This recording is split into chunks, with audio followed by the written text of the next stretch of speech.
इससे पहले की क्लासेस में हम कॉग्निटिव डेवलपमेंट के बारे में भी जान चुके हैं और हम ये भी जान चुके हैं कि पियाजे की कॉग्निटिव डेवलपमेंट की थ्योरी क्या थी, उन्होंने कॉग्निटिव डेवलपमेंट के बारे में क्या क्या बातें की। तो पियाजे ने कॉग्निटिव डेवलपमेंट के बारे में बताया कि बच्चों का जो कॉग्निटिव डेवलपमेंट होता है, बच्चा जब पैदा होता है, धीरे धीरे बड़ा होता है और उसका जो कॉग्निटिव डेवलपमेंट होता है, तो उसमें बच्चे के खुद के एफर्ट्स होते हैं, खुद के प्रयत्न होते हैं, खुद के एक्सपीरियंस के थ्रू बच्चों का जो ये संज्ञानात्मक विकास होता है। लेकिन आज की इस वीडियो में हम वाइगोस्की की बात करेंगे कि वाइगोस्की की थ्योरी ऑफ कॉग्निटिव डेवलपमेंट क्या है और उन्होंने अपनी थ्योरी में कॉग्निटिव डेवलपमेंट के बारे में क्या बताया है और उनकी जो ये थ्योरी है किस तरह से पियाजे की जो कॉग्निटिव डेवलपमेंट की जो थ्योरी है उससे अलग है। तो वीडियो को आखिरी तक देखिए और वीडियो कैसा लगा कमेंट करके जरूर बताइए। तो हम वीडियो को शुरू करते हैं और सबसे पहले हम वाइगोस्की के बारे में जानते हैं। वाइगोस्की कौन थे? तो Vygotsky was a Russian psychologist, की वो एक रूसी मनोवैज्ञानिक थे और उन्होंने बच्चों का अध्ययन किया। He study children and develop his own theory about how learning occurs, कि उन्होंने बच्चों का अध्ययन किया और सीखना कैसे होता है इसके बारे में उन्होंने अपने सिद्धांत विकसित किए। तो वाइगोस्की ने तर्क दिया कि संस्कृति का बच्चे की मानसिक क्षमताओं पर महत्वपूर्ण प्रभाव पड़ता है। पियाजे ने तो कहा कि बच्चों का जो कॉग्निटिव डेवलपमेंट होता है, बच्चा अपने सेंसेस के थ्रू एक्सपीरियंस लेता है, ठीक है, खुद के एफर्ट से बच्चा चीजों को सीखता है और इस तरह से धीरे धीरे उम्र के साथ, टाइम के साथ उसका जो कॉग्निटिव डेवलपमेंट, संज्ञानात्मक विकास होता है। लेकिन वागस्की ने क्या कहा कि बच्चों का जो कॉग्निटिव डेवलपमेंट होता है उस पर कल्चर और सोसाइटी का बहुत ज्यादा असर पड़ता है। He believe that social interaction could facilitate a child's ability to learn, कि उनका मानना था कि सामाजिक संपर्क बच्चे की सीखने की जो क्षमता है उसको और सुविधाजनक बनाता है, क्योंकि हम एक सोशल बीइंग है, एक सामाजिक प्राणी है, तो जो भी कुछ सीखते हैं, जो कुछ जानते हैं, उस पर हमारे सोसाइटी के लोगों का, हमारे फैमिली के लोगों का कहीं ना कहीं एक प्रभाव पड़ता है। तो इसलिए उनका ये मानना था कि सामाजिक संपर्क बच्चे की सीखने की क्षमता को और सुविधाजनक बना सकता है। वाइगोस्की के संज्ञानात्मक विकास के सिद्धांत का प्रस्ताव है कि सीखने और समस्या समाधान जैसी संज्ञानात्मक क्षमताएं बचपन के दौरान सामाजिक संपर्क के माध्यम से ही विकसित होती है। कि जब बच्चा छोटा होता है, मान लो खुद से एक्सपेरिमेंट करे, चीजों को सीख रहा है, ठीक है, लेकिन बिना दूसरे की हेल्प से बच्चा कैसे चीजों को सीखेगा?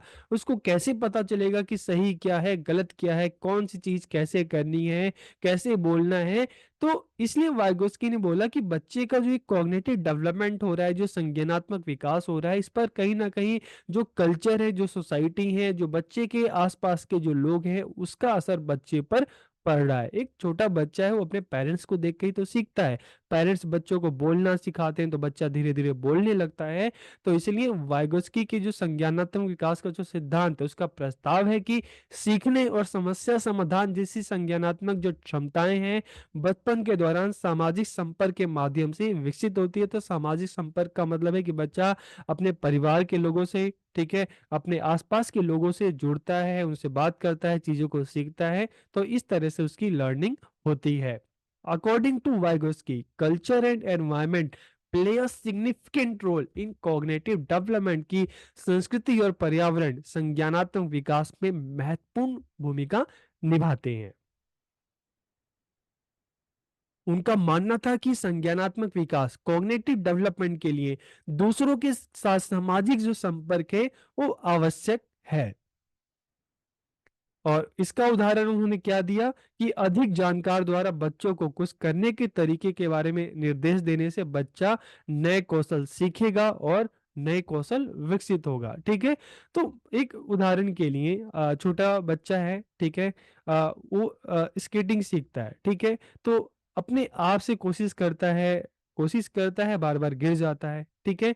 तो ऐसे में अगर कोई ऐसा पर्सन जिसको स्केटिंग में एक्सपर्ट है, जो अच्छे से करता है, अगर वो बच्चों को आके टेक्निक्स बताएगा, चीज़ें बताएगा कि कैसे की जाती है, क्या क्या चीज़ें करनी है, क्या क्या चीज़ें नहीं करनी है, तो जाहिर सी बात है बच्चा जो स्केटिंग है बहुत ही अच्छे से तरीके से सीख जाएगा। और मान लो बच्चा खुद से ही कोशिश करता है, तो अगर खुद से ही कोशिश करेगा तो उसको चोट लग सकती है, ठीक है, और हो सकता है कि जो तौर तरीके जो हैं वो उतने अच्छे से ना सीख पाए, ठीक है, क्योंकि किसी एक्सपर्ट से अगर हम सीखेंगे तो हमें काफी अच्छी टेक्निक हमें पता चलेगी, ठीक है।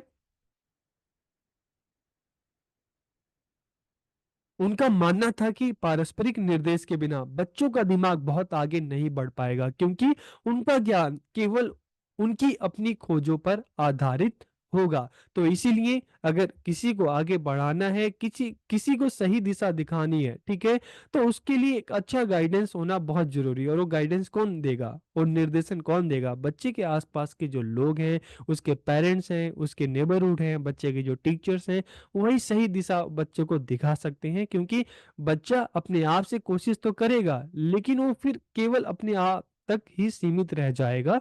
तो इसलिए सोशल इंटरेक्शन बहुत ज्यादा जरूरी है। Therefore, Vygotsky's theory of cognitive development is also called socio-cultural theory। कि इसलिए वाइगोस्की की जो ये संज्ञानात्मक विकास की जो थ्योरी है, सिद्धांत है, इसको सामाजिक सांस्कृतिक सिद्धांत या सोशियो कल्चरल थ्योरी भी इसको कहा जाता है। अब हम बात करते हैं component of Vygotsky's theory of cognitive development की। वाइगोस्की का जो संज्ञानात्मक विकास का जो सिद्धांत है, इसके कौन कौन से कंपोनेंट हैं, इसके कौन कौन से घटक हैं। तो यहाँ पर इन्होंने यहाँ पर तीन जो कंपोनेंट्स है उसका जिक्र किया गया है। सबसे पहले क्या है? The zonal of proximal development, समीपस्थ विकास का क्षेत्र, जिसको शॉर्ट में क्या कहते हैं? ZPD। इसके अलावा इनर स्पीच, आंतरिक भाषण, और स्कैफोल्डिंग, ठीक है, मचान। तो अगर हम वाइगोस्की के कॉग्निटिव डेवलपमेंट की बात करते हैं, इनके थ्योरी की बात करते हैं, तो इसके जो मेन थ्री कंपोनेंट्स है, तीन घटक हैं, तो इनके बारे में भी एक एक करके हम जान लेते हैं। सबसे पहले अगर हम बात करते हैं ZPD, ZPD का मतलब क्या है? John of proximal development. तो ये क्या होता है, इसको भी हम समझ लेते हैं। Vygotsky's best known concept is the ZPD। जब हम वाइगोस्की की थ्योरी की बात करते हैं, तो ZPD को भी जानना बहुत ज्यादा जरूरी है, ठीक है।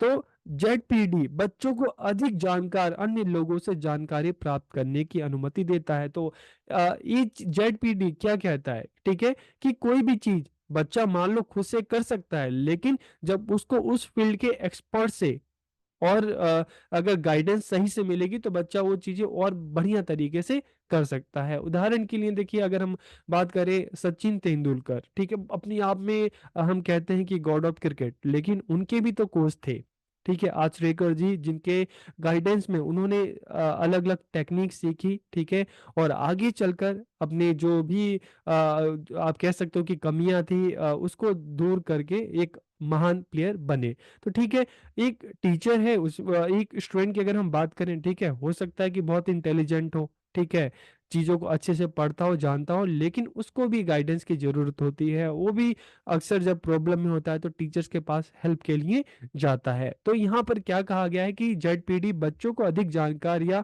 अन्य लोगों से जानकारी प्राप्त करने की अनुमति देता है। जैसे मान लो आपको अगर गाड़ी चलाना सीखना है, ठीक है, आप खुद से भी एफर्ट्स कर सकते हो, लेकिन ज्यादातर लोग ये सोचते हैं कि चलो अगर हमें गाड़ी चलाना है तो आपके घर में अगर किसी को गाड़ी चलाना आता हो, या आप जो ड्राइविंग स्कूल है आप वहाँ पर जाकर जो एक्सपर्ट हैं आप उनसे हेल्प लेते हैं, क्योंकि वो बेसिक चीज़ें जो टेक्निक है आपको बताते हैं, जिससे आप और बेहतर तरीके से गाड़ी चलाना सीख जाते हैं। ऐसा नहीं कि आप में गाड़ी चलाने की काबिलियत नहीं है बिल्कुल है, लेकिन जब एक अच्छी गाइडेंस आपको किसी दूसरे की गाइडेंस मिलती है तो उससे आपके अंदर का जो एक फियर होता है वो खत्म हो जाता है, और अपने आप काम को और बेहतर तरीके से कर सकते हैं। तो जब कोई बच्चा स्वयं कुछ समझ नहीं पाता, तो उसे उचित विकास के लिए आवश्यक कौशल विकसित करने के लिए कहीं और जानकारी प्राप्त करने की आवश्यकता होती है। कई बार आप में चीजें हैं, लेकिन आपको हम प्रॉब्लम होती है, आप खुद से कोशिश तो कर रहे हैं, लेकिन आपको सक्सेस नहीं मिल पा रहा। तो ऐसे में आपको किसी न किसी की हेल्प की आवश्यकता होती है। तो वाइगोस्की ने कहा कि बच्चों को ZPD में पढ़ाया जाना चाहिए।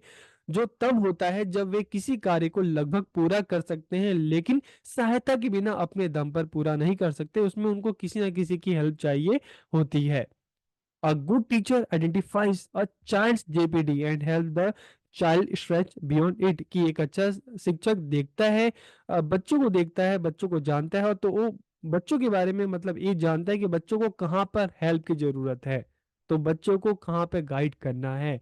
तो बच्चों की प्रॉब्लम के बारे में जानकर बच्चों को गाइड करता है और बच्चों को आगे बढ़ाता है। बच्चों को सीखने में मदद करने वाला व्यक्ति शुरू में उनकी मदद करने की जिम्मेदारी लेता है। जब हम जेडपीडी की बात कर रहे हैं, ठीक है, यहाँ पर बच्चों को क्या प्रॉब्लम है उनको गाइडेंस देना, ठीक है, उनकी हेल्प करना। तो उनकी हेल्प करने का ये मतलब नहीं कि हमेशा उनकी हेल्प करते रहो, ठीक है।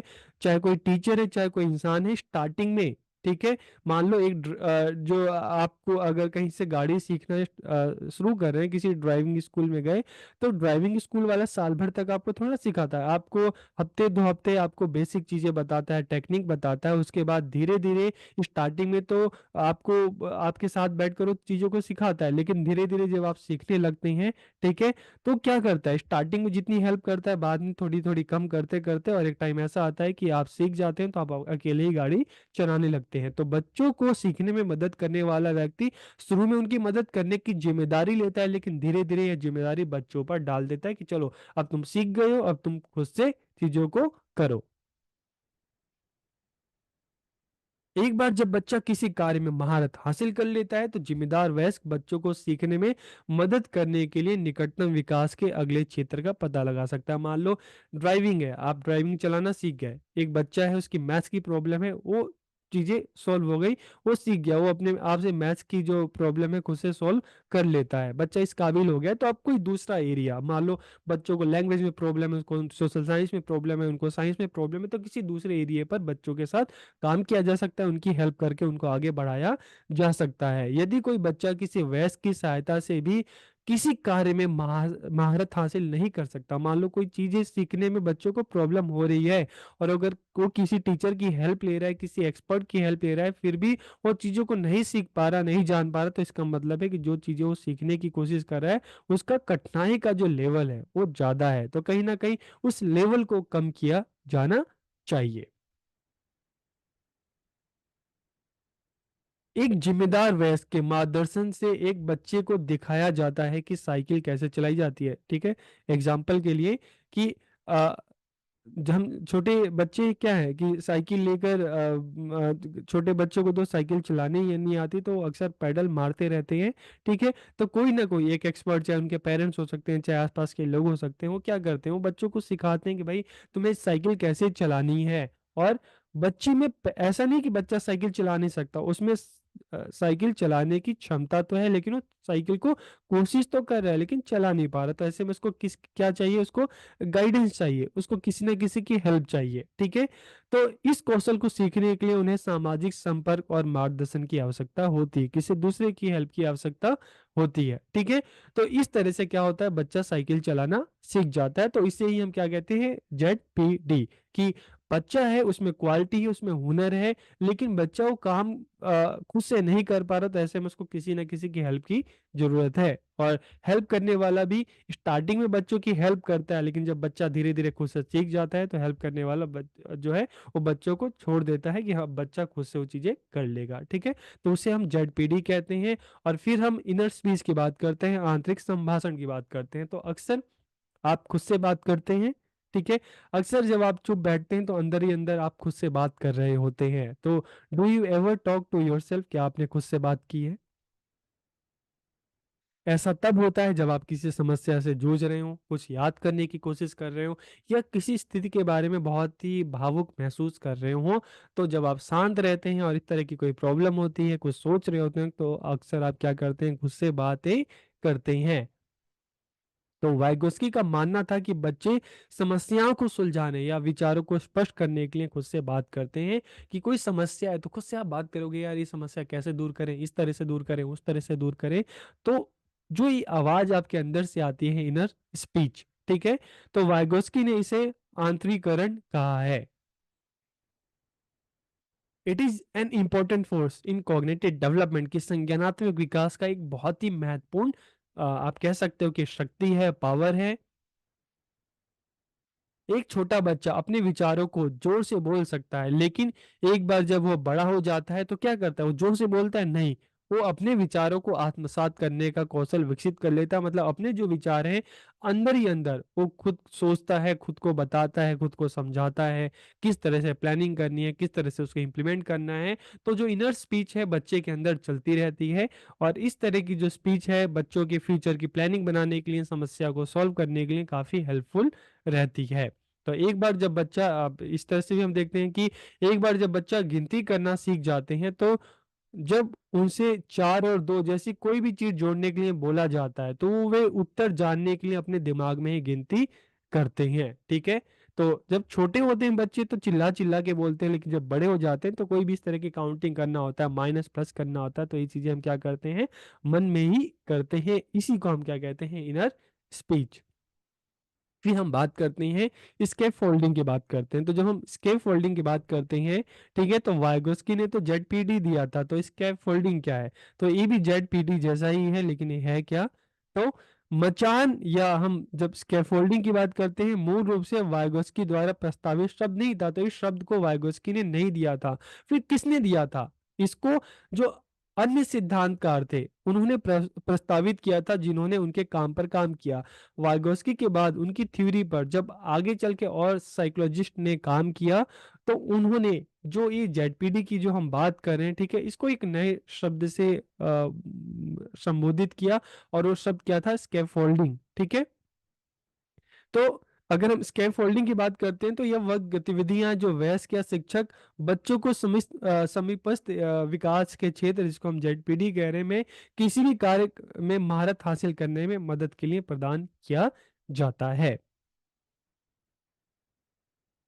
As a person builds knowledge, internalize it and confidence increases, external support is gradually reduced, कि जैसे जैसे व्यक्ति ज्ञान का निर्माण करता है, उसे आंतरिक बनाता है और विश्वास बढ़ता है, तो बाहरी समर्थन धीरे धीरे कम हो जाता है। तो स्टार्टिंग में हम देखते हैं कि हर किसी को, छोटे बच्चों को क्या है, उनको बाहरी सपोर्ट की आवश्यकता होती है। ठीक है, चाहे कुछ सीखते हैं, कोई भी प्रॉब्लम होती है तो अक्सर बच्चों को बाहरी सपोर्ट की सहायता चाहिए। ठीक है, मतलब बाहरी सपोर्ट चाहिए, लेकिन धीरे धीरे जब बच्चा चीजों को सीख जाता है, उसका आत्मविश्वास बढ़ता है, तो धीरे धीरे जो बाहरी समर्थन है वो कम हो जाता है।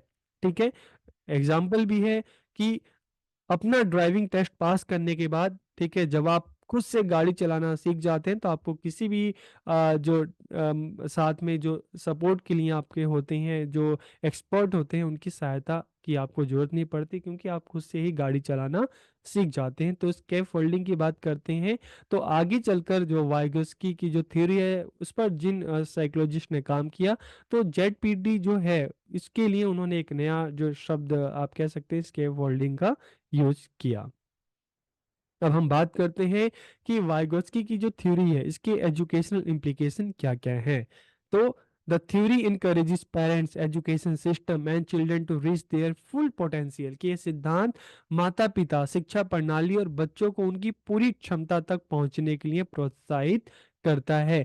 कि चाहे हम पूरे एजुकेशन सिस्टम की बात करें, चाहे हम पेरेंट्स की बात करें, चाहे हम टीचर की बात करें, कि सबकी एक रिस्पॉन्सिबिलिटी, सबकी जिम्मेदारी है कि बच्चों को उनके टारगेट को अचीव करने में, बच्चों की समस्या को दूर करने में सबको ही बच्चों की मदद करनी चाहिए।